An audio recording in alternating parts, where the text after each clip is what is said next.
Madame, Monsieur, bonjour et bienvenue à ce journal dont voici les titres. Au-delà du récent drame du stade Demba Diop, nos équipes se sont intéressées au calvaire quotidien des riverains du dit stade les jours de manifestation. Vous suivrez l'élément dans ce journal. La campagne électorale des législatives bat son plein. En plus des déclarations chocs et des démonstrations de force, elle est entachée par des violences entre partisans. Nous en parlerons dans le journal des législatives. Dans notre magazine L'Ampoule de ce jour, nous parlerons entre autres de la polémique suscitée par la réoccupation d'une partie du domaine dédié au centre de pêche par des particuliers. Le chef de l'État, Macky Sall, a présidé dans la matinée de ce jeudi la cérémonie de remise de prix du concours général au centre de conférence Abdou Diouf à Diamniadio. Organisée par le ministère de l'Éducation nationale, cette édition a pour marraine la femme de lettres Aminata Sow Fall. Je vous le disais en titre, le choc de la tragédie du stade Demba Diop est encore vif dans les cerveaux. Dans ce reportage, nous sommes allés à la rencontre des populations riveraines. Ces derniers ont dénoncé le calvaire qu'ils subissent lors des matchs de foot et de combats de lutte. Semaine après le drame, l'atmosphère est calme aux alentours du stade Demba Diop. Une quiétude différente de l'ambiance qui règne à l'occasion d'événements sportifs. Nous sommes fatigués, on s'enferme avec nos enfants. Malgré tout, nous sommes dans l'insécurité. Ils volent tous nos biens. On n'est jamais dans la quiétude lorsqu'il y a match de football ou combat de lutte. Notre cohabitation avec le stade est très difficile. Il n'y a pas assez de sécurité. Il y a des cas d'agression et nous sommes fatigués par l'odeur du gaz lacrymogène. Échauffourées, nuisances sonores, banditisme, bref, tous ces actes poussent certains riverains à préférer l'adoption d'une solution radicale.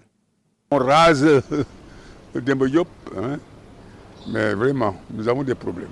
Nous, d'Arabis, la SICAP d'Arabis, avenue Bourguiba, parce que Bicap d'Arabis, derrière c'est d'Arabis. Mais d'Arabis, avenue Bourguiba, c'est nous d'autres. Cependant, d'autres habitants sont en phase avec le maire de la localité qui se dit contre l'idée de délocalisation du stade. Si on pouvait nous garantir la sécurité aux alentours du stade, ce serait mieux.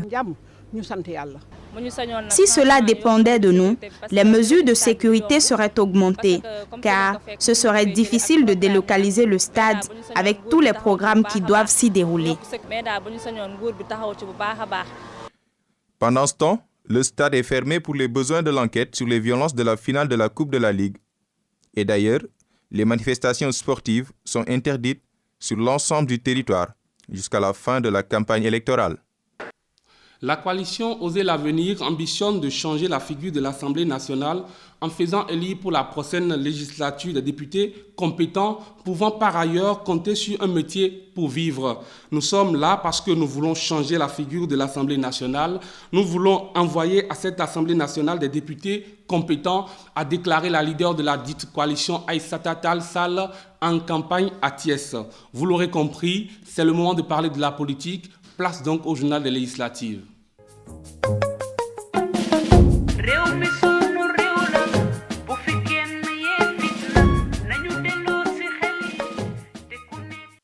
Depuis le début de la campagne électorale, les différentes coalitions rivalisent de déclarations et de démonstrations de force. Mais s'il y a une chose à déplorer, c'est quand même cette violence qui caractérise aussi la campagne. N'est-ce pas, Elo Jayowa?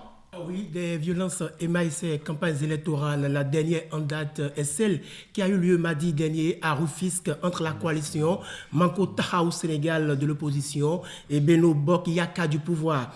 En effet, la caravane de la coalition Manko Tahaou Sénégal a été attaquée par celle de la mouvance Beno Bon Yaka, conduite par le ministre de la Pêche et de l'économie maritime Ouma Gueye à hauteur de Koloban. Lors de cet affrontement, des coups de feu, des armes blanches et des jets de pierre ont été utilisés par les caravaniers. Plusieurs blessés ont été dénombrés dans les deux camps. Autre violence, c'est celle du vendredi dernier qui a eu lieu dans la commune de Tchani, située dans le département de Lingué. Il est noté de violents affrontements entre les militants de la coalition Benobok Yaka et ceux de la dite commune. Elle a causé 3 blessés graves qui ont été acheminés à l'hôpital Maguette Lo de Lingué. Le même après-midi, il a fallu une intervention de la gendarmerie pour éviter un affrontement entre 2 hauts responsables de l'Alliance pour la République, à savoir le maire de la commune Ndiaye Diop et le ministre Oumagei. La violence verbale a fusé de chaque côté, de même que les armes blanches. Des actes de violence qui ont poussé l'organisation de la société civile sénégalaise pour la paix durable WANEP Sénégal à s'exprimer. Nous invitons les différents partis politiques à faire preuve de plus de responsabilité et de non-violence pour le renforcement de la coalition, de la cohésion du moins sociale et de la démocratie au Sénégal. Gagnez les voix de vos compatriotes par la force de vos arguments et non par l'argument de la force. D'ailleurs, ces différents actes troublent l'ordre public, ce qui a poussé le premier policier du Sénégal, Abdoulaye Daouda Diallo, ministre de l'Intérieur, à monter au créneau pour inviter les différentes coalitions à cesser les actes de violence et de faire la campagne de la paix, la sérénité, au risque de se voir traduit devant la justice, Didier. Merci Eloge. Justement, ces violences qui entachent la campagne électorale, Maître Abdoulaye Wade n'y est pas indifférent. En campagne hier dans la ville de Dagana, le leader de la coalition gagnante Watou Sénégal a exprimé son envie d'une élection apaisée. Nous voulons gagner ces élections dans la paix, a entre autres déclaré le pape du Sopi.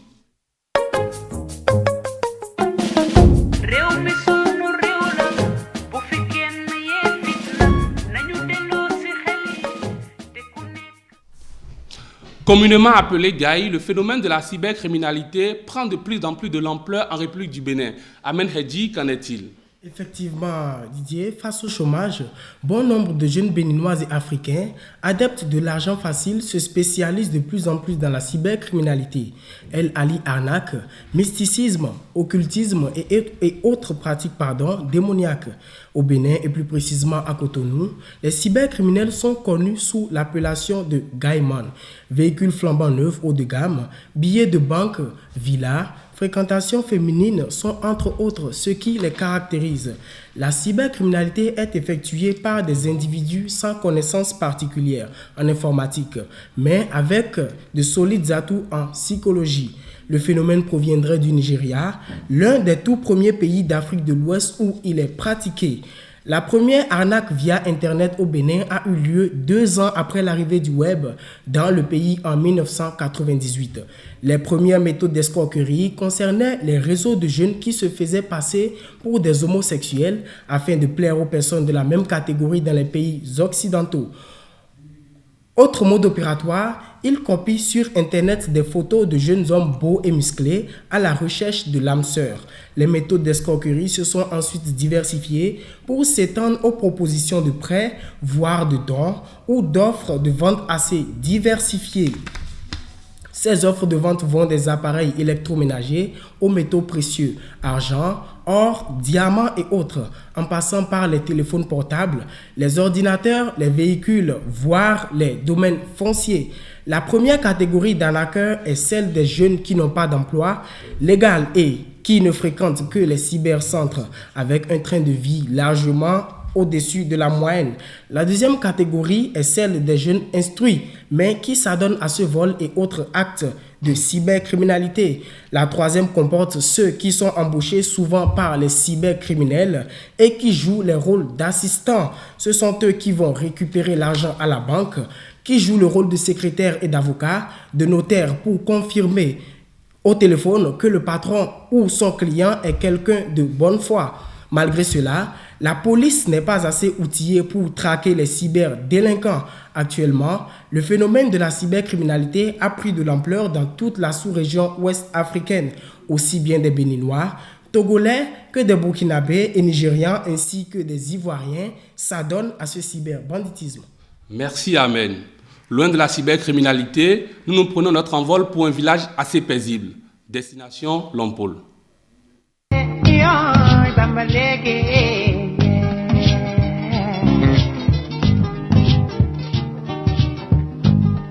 Bambalege, alaji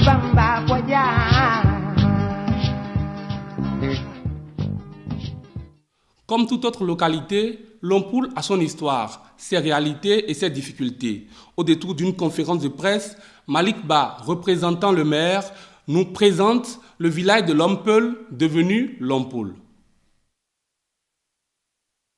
Situé dans la région de Louga, Lompoul-sur-Mer est un village dominé par les Peuls. Malik Ba, représentant du maire, nous fait l'historique de ce village. Bon, Lompoul est créé il y a des centaines d'années, dans les années 1800. Au début, Lompoul-sur-Mer ne s'appelait pas Lompoul. Sur la carte nationale, si vous voyez sur les anciennes cartes, vous voyez que c'est écrit Tchoukoun. Tchoukoun Peul.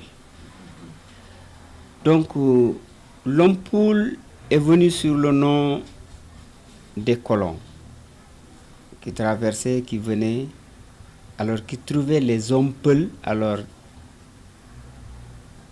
des bergers Peuls. Et alors, il disait que la zone où on trouvait les hommes Peuls, donc c'est à partir de là, les gens ont commencé à dire donc ce n'est pas Lompoul, c'est l'homme Peul. Estimé à plus de 3000 habitants en 2005, les fonds de dotation ne suffisent pas à couvrir les besoins du village.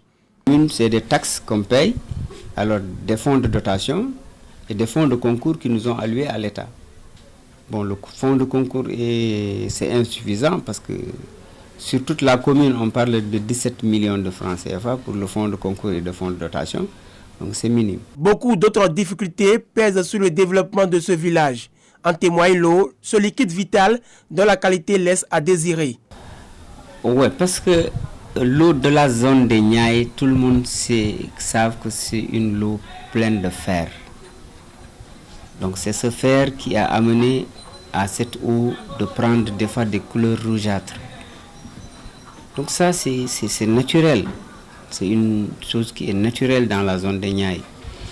Donc notre problème aujourd'hui au niveau de la commune, nous sommes en train d'essayer de faire en sorte que il y a un forage qui est à quelques kilomètres, quelques vingtaines de kilomètres de Lompoul et qu'on est en train de trouver des moyens pour pouvoir alimenter cette eau-là au niveau de Lompoul-sur-Mer. Et pourquoi l'eau est comme ça aujourd'hui? Cette eau que vous voyez aujourd'hui que la population boive, c'est de l'eau qui est destinée tout simplement au début au centre de pêche de Lompoul pour la fabrique de glace. L'amour des enfants pour les activités halieutiques n'entache en rien la scolarisation de ces derniers. Au contraire, Lompoul-sur-Mer est un village de futurs intellectuels sénégalais selon Malik Ba. Franchement, la mer n'empêche pas les enfants d'aller à l'école. Parce que nous avons une école élémentaire qui est de 6 classes. Nous avons une case de tout petits qui a 2-3 enseignants. Nous avons un CM qui est là, un CM rural. Donc vous voyez, nous avons ici des professeurs qui sont sortis ici. Donc c'est pas, nous avons des étudiants de 3e année à l'université. Vraiment les enfants éduquent. Malgré toutes ces difficultés, Lompoul-sur-Mer continue son périple vers un lendemain meilleur pour le bien de sa communauté.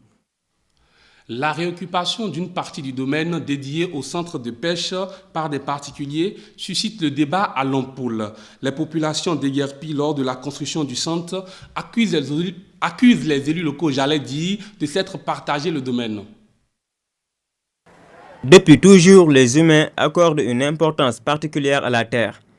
L'espace réservé au centre de pêche est objet de polémique à Lompoul-sur-Mer. Manguien Sen, un ancien occupant, nous fait l'état des lieux. On nous a déguerpis en 2005, on ne nous a pas indemnisés du tout. Nous étions des habitants de Guet-Ndar, mais nous sommes venus vivre ici à Lompoul-sur-Mer dans les années 80. Les maisons étaient au nombre de 73. Le mystère demeure concernant cette indemnisation des déguerpis. En tout cas, selon le conseil municipal, il y a eu une bonne gestion. Il fait un lotissement. Il a le droit de donner aux personnes qui en ont besoin, sur les lois et les règlements. Mais ceux qui disent, ils parlent pour parler. Mais ils ne t'apporteront aucune preuve qui te dira que c'est des personnes qui sont là et que c'est la commune qui a vendu. Non, ça c'est de dire. En tout cas, Ce que le centre avait comme terre, il l'a déjà construit. S'il vaut 2 terres, il n'a qu'à faire des demandes. Et qu'est-ce qu'il fait des demandes? Parce que le centre appartient à la commune. C'est ça, les gens oublient. Le centre n'appartient à personne, ça appartient à la commune. Le problème du foncier n'épargne pas Lompoul-sur-Mer. Actuellement, une portion du domaine en question est réattribuée à des particuliers. Les populations affirment que les autorités se sont réparties le terrain. Ce sont les pêcheurs qui doivent habiter ces constructions derrière moi. Irrités par cette histoire, certains jeunes réclament un audit et une intervention rapide des autorités compétentes.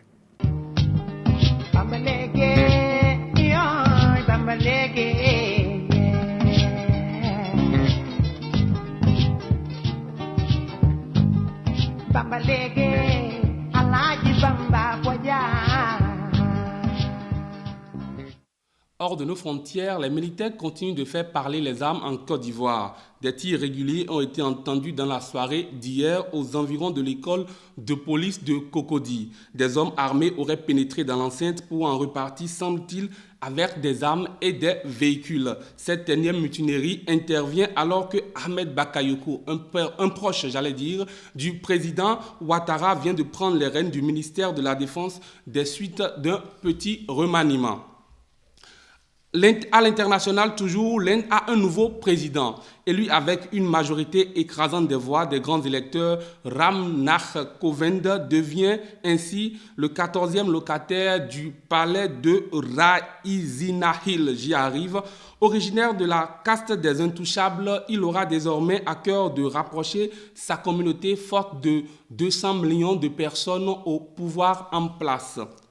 La tension est encore vive à Jérusalem. Des milliers de musulmans continuent à se rassembler sur l'esplanade des mosquées. Ces derniers refusent de se soumettre aux détecteurs de métaux que Israël, a imposé il y a de cela 4 jours. Une grande journée de contestation est prévue ce vendredi. La mobilisation ne faiblit pas à Jérusalem. Des milliers de musulmans ont une nouvelle fois prié à l'extérieur de l'esplanade des mosquées. Ils protestent ainsi contre l'installation par Israël de détecteurs de métaux sur ce lieu saint. Une décision de l'État hébreu décrétée le 15 juillet après une attaque qui a coûté la vie à 2 policiers israéliens. À l'appel des autorités religieuses palestiniennes, beaucoup de musulmans se regroupent depuis 4 jours sur l'esplanade. Si aucun heurt n'est à déplorer depuis lors, des affrontements ont cependant eu lieu ce mercredi entre manifestants et policiers israéliens. Certains observateurs craignent de graves affrontements ce vendredi puisque les autorités musulmanes ont appelé à la fermeture de toutes les mosquées de Jérusalem pour inciter les musulmans à se retrouver encore une fois devant l'esplanade des mosquées. En sport, le groupe de travail sur la Coupe d'Afrique des Nations a présenté hier ses conclusions. Celui-ci recommande, entre autres, de porter le nombre d'équipes participantes à la compétition de 16 à 24 et de la jouer dans la période de juin-juillet. Et aux dernières nouvelles, ces propositions auraient été validées par la CAF en symposium actuellement au Maroc. Ce journal tire à sa fin, mais avant, passons au rappel des titres. Les riverains du stade Demba Diop se plaignent du calvaire qu'ils subissent lors des matchs de football et de lutte. Nous sommes allés à leur rencontre dans ce journal. La campagne des élections législatives est entachée de violence entre partisans de différentes coalitions. C'était le thème du journal des législatives de ce jour. Dans notre magazine quotidien à Lompoul, il était entre autres question de la polémique que suscite la réoccupation par des particuliers du reste du domaine qui était au préalable dédié à la construction du quai de pêche. C'est tout pour ce journal. Merci de nous avoir suivis et bonne suite de programme sur nos antennes.